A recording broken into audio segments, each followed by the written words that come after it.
Hello class, this is Diana Block. I'll be your instructor for Business Analysis Techniques. This is BS350 for the Spring 2013 quarter.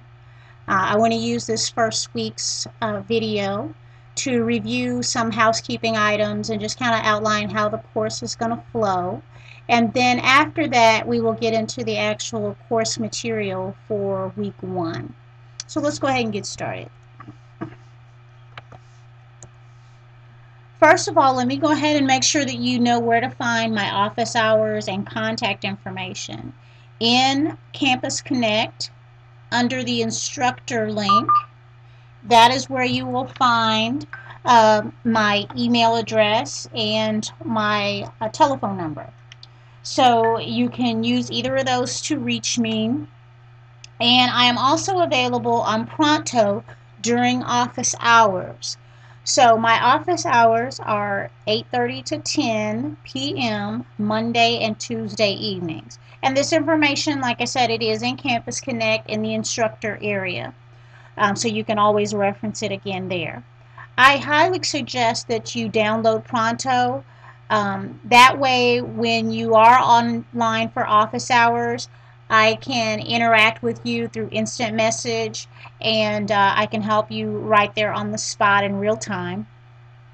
And also, anytime other than Mondays and Tuesdays during office hours, anytime that you see me live on Pronto where my light is green indicating I'm online, you can go ahead and talk with me, even outside of office hours.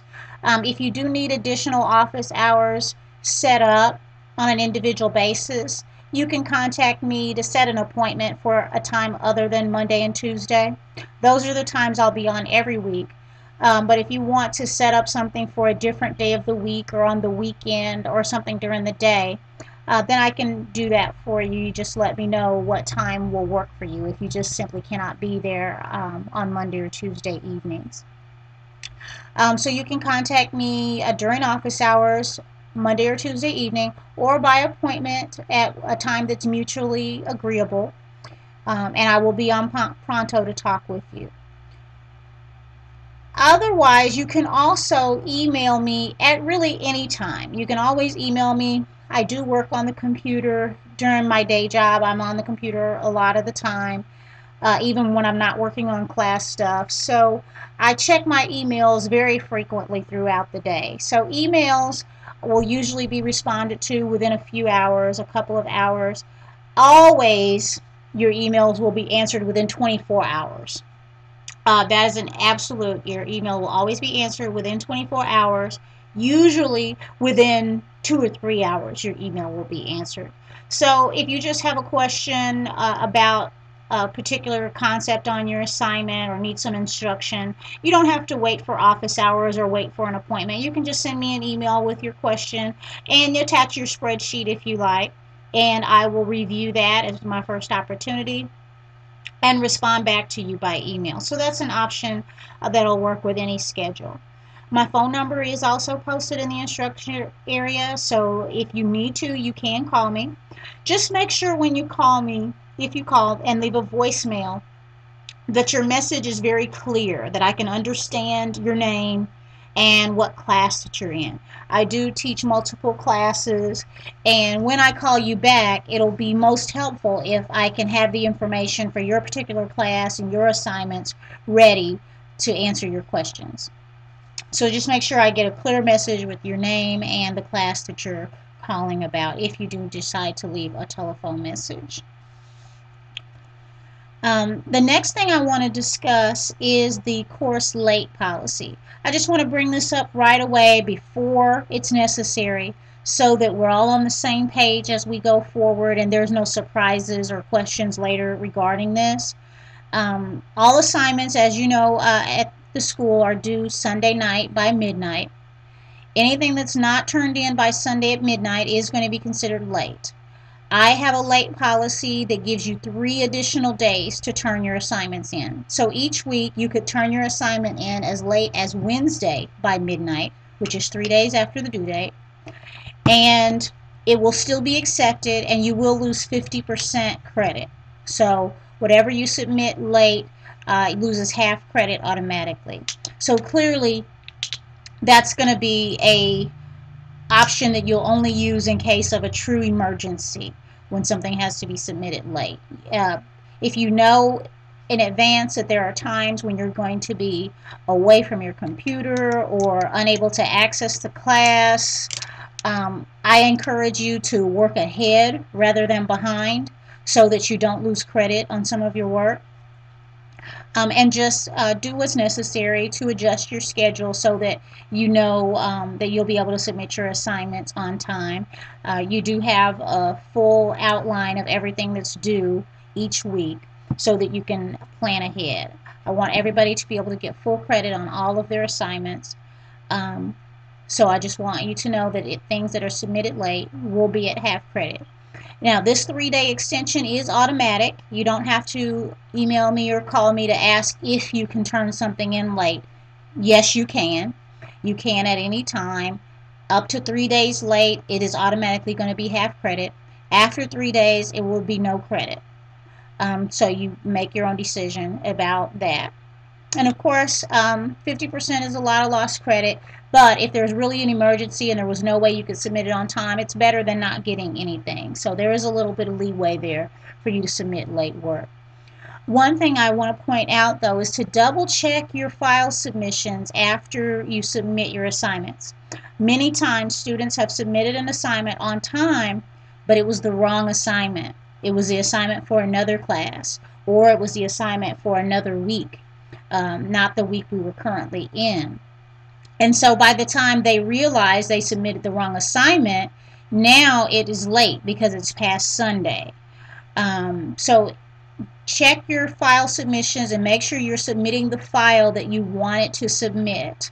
If you submit the wrong file, as long as it's before Sunday, you can still submit the correct one and receive full credit. But if it's after Sunday at midnight, I will grade whatever is there. If it's a blank file, if it's the wrong file, that is the assignment that you submitted. If you, in turn, within 3 days, submit the correct assignment, that's great, but it is going to be at 50% lost credit because it was late. The correct assignment was not submitted on time. So before that happens, I just want everybody to know what that policy is, and hopefully by bringing it up, everyone will be diligent and double check their file submissions and therefore submit the files that you actually want to submit on time. Okay, so we've gotten that out of the way. Let's talk about the coursework in this class in business analysis. Each week you are going to have some assigned problems. Usually there's going to be worked in Excel, and you will submit those by Sunday night for credit. You will also every week have discussion that you will have to participate in discussion thread by answering the discussion question and responding to your classmates throughout the week.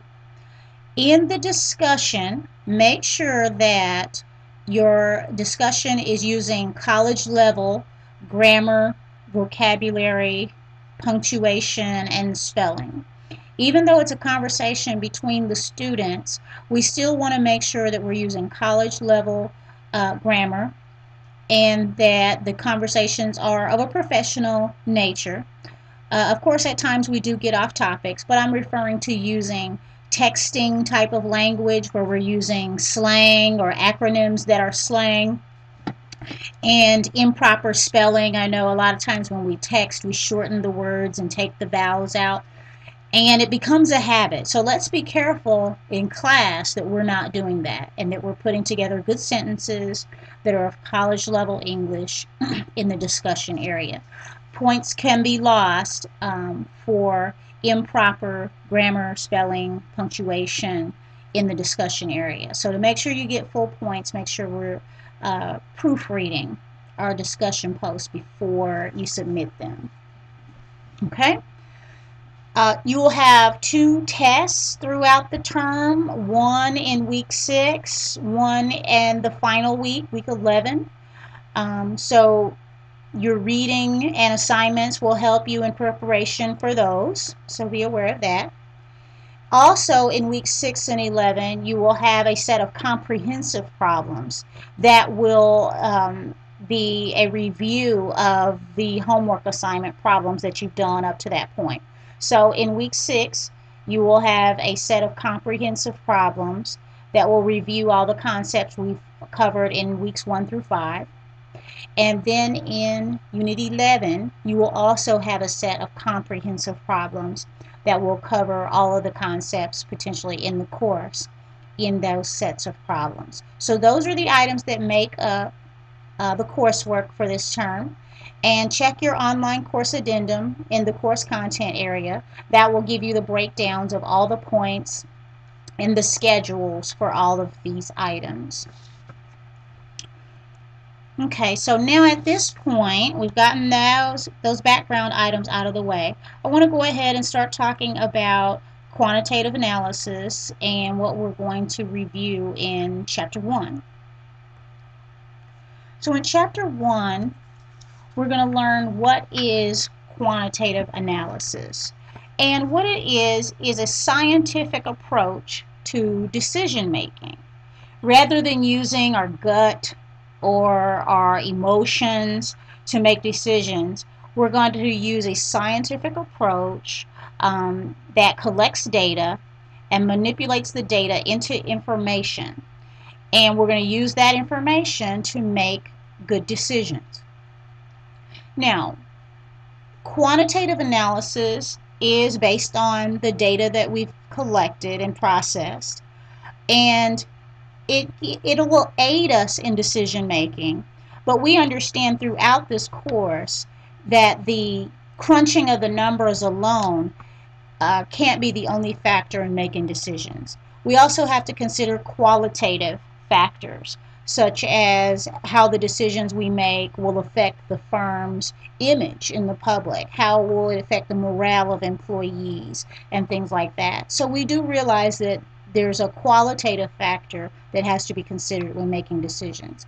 But when all of the qualitative factors are equal, or when there aren't any qualitative factors, then we will use the quantitative analysis and to basically almost automate our decision-making process. When all else is equal, yeah, we're going to go with the math.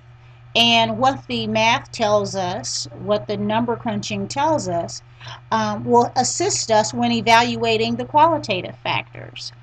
So we can evaluate the benefits of certain decisions.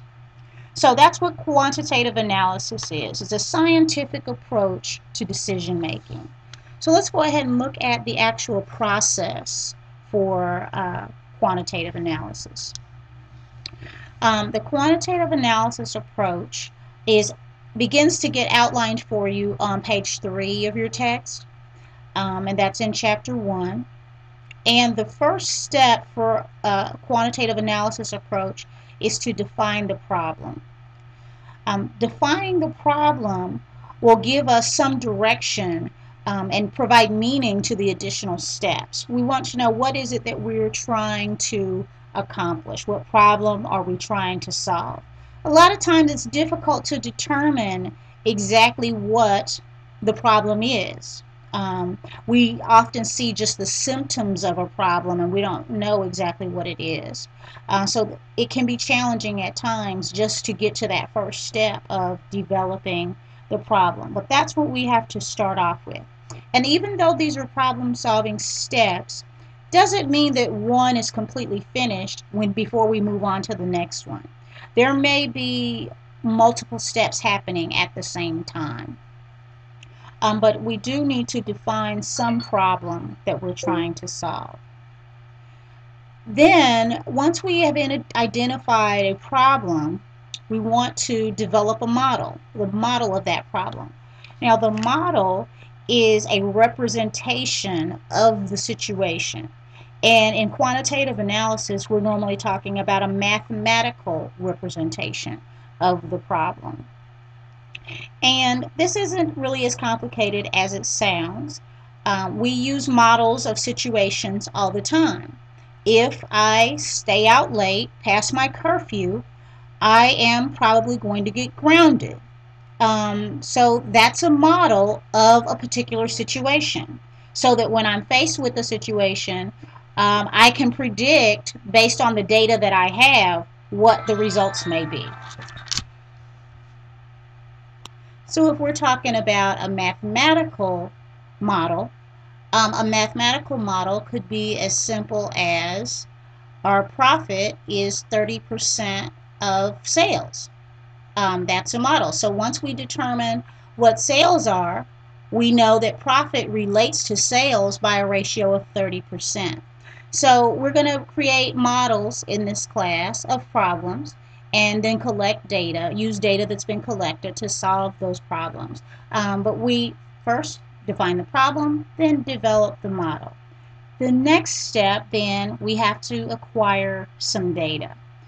We have to have data to put into our model in order to process it. And the thing about data is it needs to be good data. If you have bad data going in, you're going to get bad results coming back out of your model. And we'll talk later about some of the problems we may run into with data. Sometimes the data that we need hasn't been collected, or the data's been, as we say, sometimes massaged. And so if the data isn't accurate, then our results may not be either. But in any case, we do need to collect data related to the problem we're trying to solve. So once we've acquired our data and processed it, then we are going to develop a solution.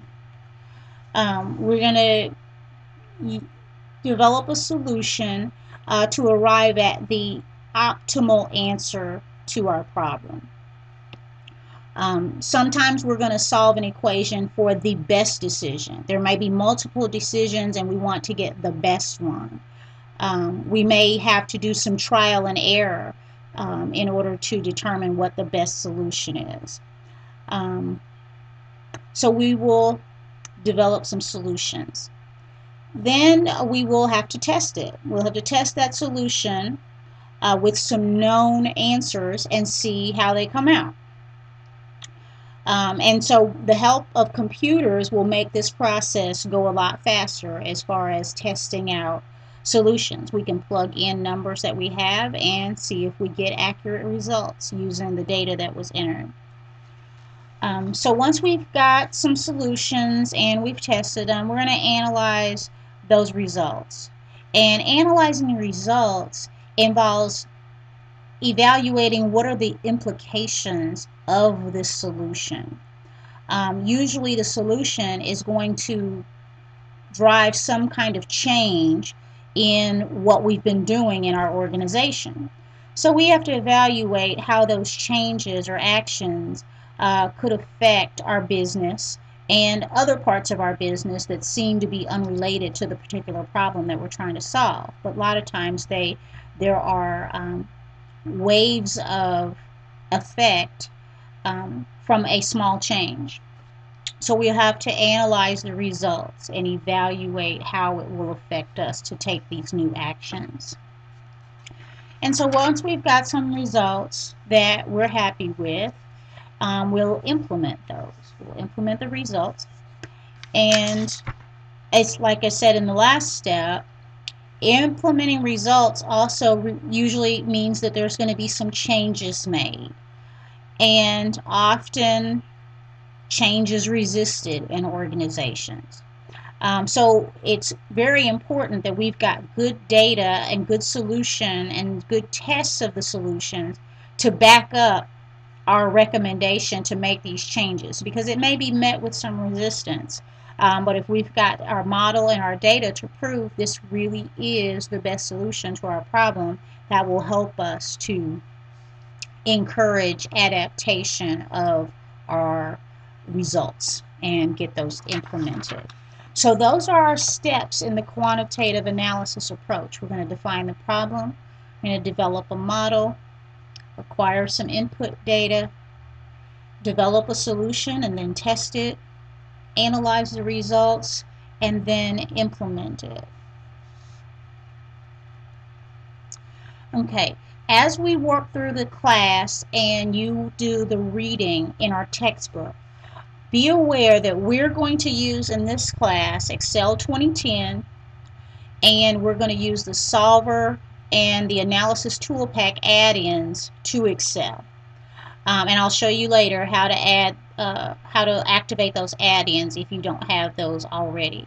But we're going to use Excel 2010. Some of you might be using Excel 2007. It's very, very similar, and that'll be fine. If you're using some other version of Excel, there may be a problem. If you're using something older than 2007, I'm not as familiar with how to use Solver in those, so you really need to have the up-to-date version. The book and my course instructions are going to assume you have Excel 2010. But 2007 you can probably get by because it's going to be very, very similar. In the reading, there's going to be references to Excel QM or POM QM. We're not going to use those in this class, so just skip over that part. You don't need to review those examples that specify Excel QM or POM QM. We're not going to use that. You don't need any of those instructions. We're just going to use Excel 2010, and we're going to, in our Excel 2010, we're going to activate some add-ins, which is the Solver add-in and the Data Analysis Tool Pack add-in. So those are the tools we're going to use. Now, when we are going through our quantitative analysis process, there are potential problems related to using quantitative analysis to make decisions. And I alluded to some of them a little bit earlier. But when we talk about defining the problem, this can be difficult for a variety of reasons, including the fact there may be conflicting views about what the problem is or whether there is a problem. So you may have various people on the management team who disagree on whether there is even a problem that needs to be solved, and if they do agree that there's a problem, of what that problem is or wherein it lies. So again, it can be challenging to define the problem. Also, when we are defining the problem, some of the decisions we make may impact other departments.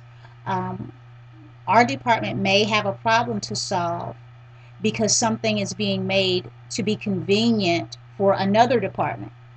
So if we solve our problem and realize what the solution is, the solution may be that the other department has to do something that they don't want to do. So when we have an organization and decisions interact with each other, departments interact with each other, their decisions can affect each other. So we're trying to solve our problem, but we have to realize that our work ties in with other work groups and may affect them. Another problem we have is assumptions. We tend to, even when we state the problem, imply what our assumptions already are about the solution. The book says, for example, if we say that inventory is too low, basically we're implying that all we need to do is raise inventory levels. So even when we define the problem, some of our assumptions may color what we say the problem is. Also, a problem is that things change constantly in business. So as we are working through this process, the problem itself may change. By the time we finish the process of implementing a solution, the problem is not exactly what it was anymore. So we're just dealing with constant change. Also, I mentioned the problems that acquiring data can be a challenge. Often in my regular job, we have identified some problem that we need to solve with a process, and when we go to collect the data, well, what's been the historical data on this issue, we find that there is none. No one's collected data on the unique problem because we've never defined the problem. So there may not be data exactly on what you need. Or data often has been manipulated, which means that we've kind of cleaned the data up previously to appear a certain way in our reporting, or certain things may have been left out or added in manually. And so the data may not be completely 100% raw data, may have been manipulated some. And there's other problems that you may encounter when going through the quantitative analysis process. And Chapter 1 outlines problems that may be encountered at every stage of the quantitative analysis process. So when you do your reading, you will be able to view all of the various problems that may come up that have been noted in the textbook. So I don't want this lecture in any way to replace the reading. I just want to give you some highlights of some things that you're going to see. I also want to show you how to install the solver and the analysis tool pack in case you don't have those already activated in your Excel. If you've never used them before, you probably don't have them activated, but it's not hard to do at all. So what I'm going to do is bring Excel over into the screen so we can see that. Okay. And to get the analysis tool pack and the solver add-ins, we're going to go here to the File menu and Options. And then you're going to go to Add-ins. Okay. Now, if you look up here at the active add-ins, you see I already have analysis tool pack and solver add-in. These are the two things that you need active for this class in Excel. Yours may not have these two up here if you've never used them before, but we're going to add them. Yours, it may be down here as an inactive add-in, or it may not show up at all if you've never activated any add-ins. So what you will do is go down to the bottom here. If yours already has these two items up here in active application add-ins, then you don't need to do anything. You can just close this window and go back to work. If you do not have these two items up here, you can add them by going to this drop down menu at the bottom here and make sure that the menu is on Excel add-ins. Okay, and then click go, and this pop-up box is going to come up. So if you didn't have those add-ins active, then you didn't have these two check marks that I have. So what I'll have you to do is go ahead and check them now. Check the analysis tool pack and check solver add-in, then click OK, and then you've added those now.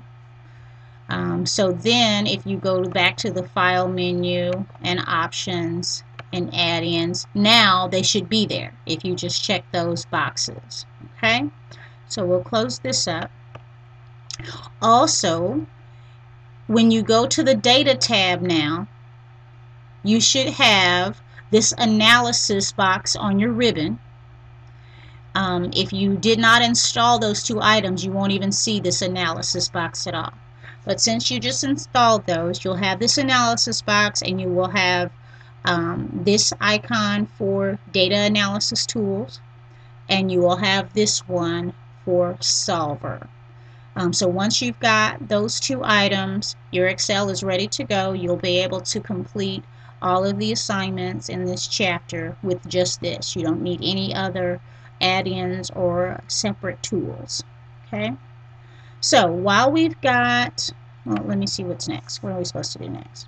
Week 1 assignments. I thought so. So let's go ahead and let me grab Excel again. So I'm going to show you the Week 1 assignments. Okay, here we go. Here's the Unit 1 assignment.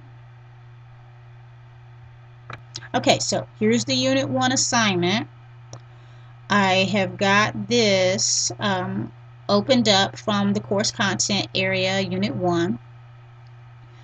And so this is what you will submit for your Unit 1 assignment.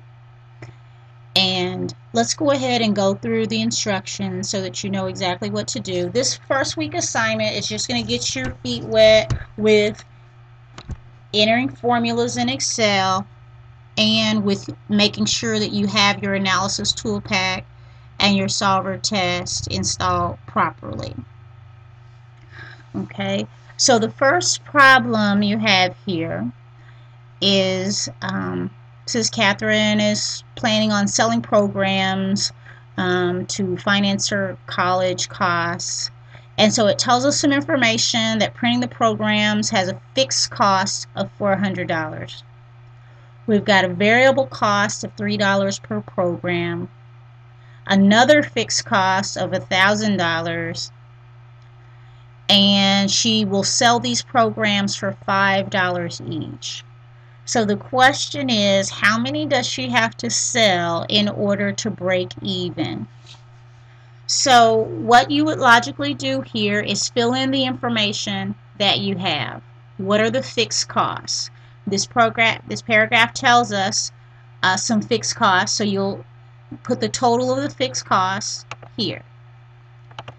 The paragraph also tells you variable costs, so you'll put variable costs right there next to the word variable costs. And then you'll enter the selling price she's going to sell these items for. They're in cell B5. So here in green, we're going to put our formula for break even.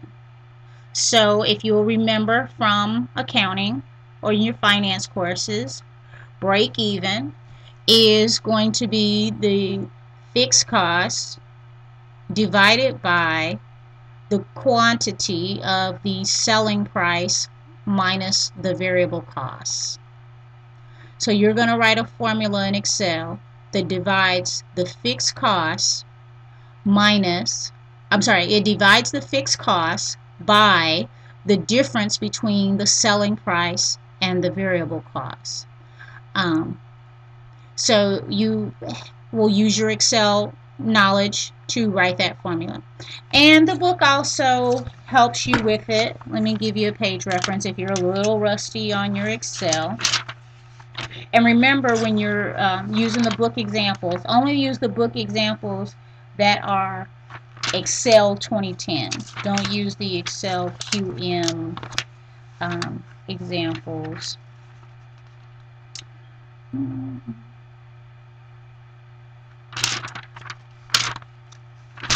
Well, I thought so. This is a really simple formula, so you will just enter, make sure that there is some Excel examples on page 11. So make sure that you use your proper Excel formatting and write a formula for break-even point. I'll leave you to that.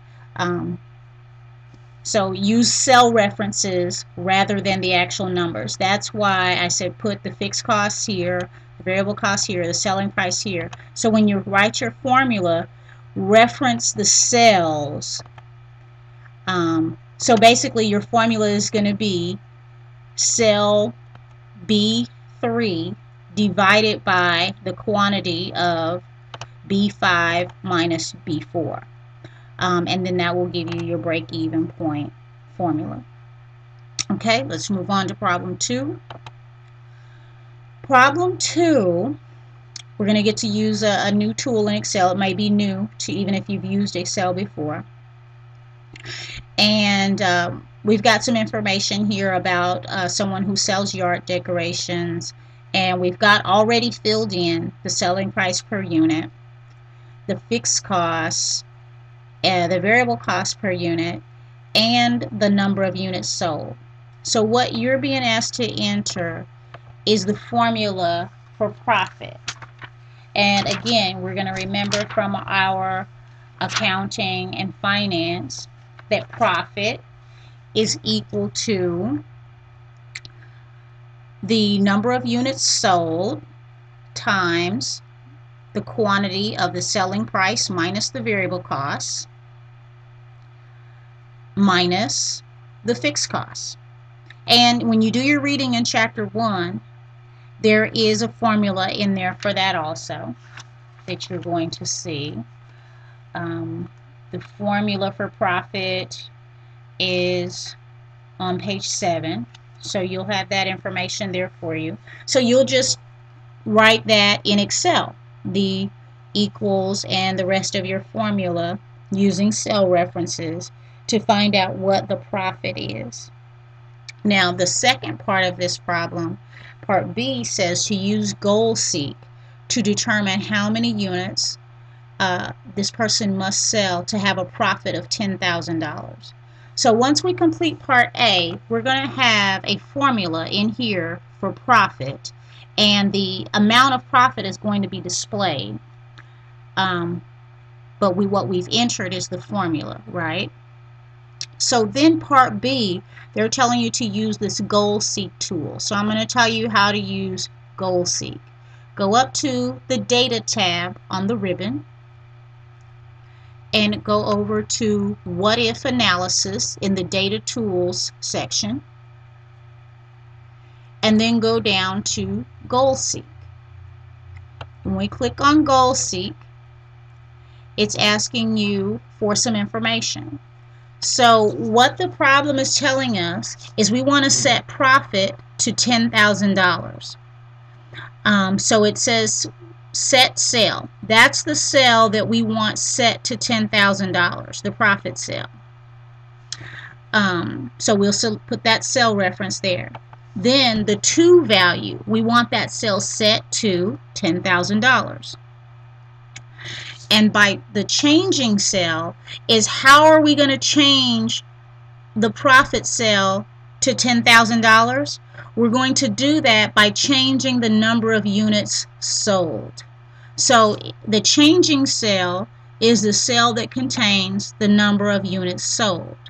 So once we have all of this information in here, and remember we have to have already done A and have our profit formula here in cell B7 in order for this to work, then you would just click OK, and goal seek will tell you, it will change this information. It will change that 500 units to the number of units you need to sell in order to have a $10,000 profit. So that's just a little short exercise to get warmed up with Excel and using goal seek. Next question is a practice of using the analysis tool pack that you should have installed, and I showed you earlier in the video how to install the analysis tool pack. And we're going to talk about regression analysis in a much later chapter, but right now we're just going to walk you through a short exercise to make sure that you have it installed so that when we get to that chapter there won't be any problems with that. So in order to do this quick test to make sure you have the regression analysis, you will see that we have some information here, some Y values and some X values. So all we have to do then is follow the directions in the blue area, go to the data tab on the ribbon, select data analysis. That's one of the new things that we installed. And when we do that, we're going to select regression. And here in the regression, we're going to enter the input Y range. So we've got a range of cells here that's our Y values. Then we're going to enter our input X range. We've got a set here of X values and click OK. And that's all you have to do there. It's going to automatically generate a new sheet with all your regression data that tells you how Y values are related to X. That's all you have to do. You don't have to interpret that. We're going to cover that in later chapters. We just want to make sure that you can do it in order to make sure you have the tool pack installed properly. Same thing with the solver test. We're going to talk about solver in some upcoming chapters. All we want to do today or this week is to ensure that you have it installed. So we're going to run through this short exercise just to make sure you have it installed. So again, you just follow the directions that you have in blue, which is go to the data tab and select solver. That's one of the new things we installed. And in the set objective box, use cell B16, just following these directions. make sure the max radio button is checked, and it is. And in the by changing variable cells box right here, enter B12. We got that. And then it tells you to just click solve. And once you click solve, it'll ask if you want to keep that solution, and you're to click OK. So that will change the information that you have here to your optimal solver solution. We'll talk about what all that means in a later chapter, but for this week, you just run through those exercises to make sure you have all the add-ins installed correctly. Make sure you can, in the first two problems, this is making sure you can enter formulas into Excel. And, you know, if you need to refresh on that, you can do that now before we get really into a lot of the problem solving. These last two problems are to make sure you have the analysis tool pack and the solver test installed properly. So that is your assignment file for this week. Those are the problems for Unit 1. Once you complete all of those, you save this file. I really like if students use their name somehow in the file name. Your last name, I would put in mine D Block, assignment Unit 1, or however you want to do it, but it's really nice when your name is in it, so I know that I've got the right file open when I'm grading.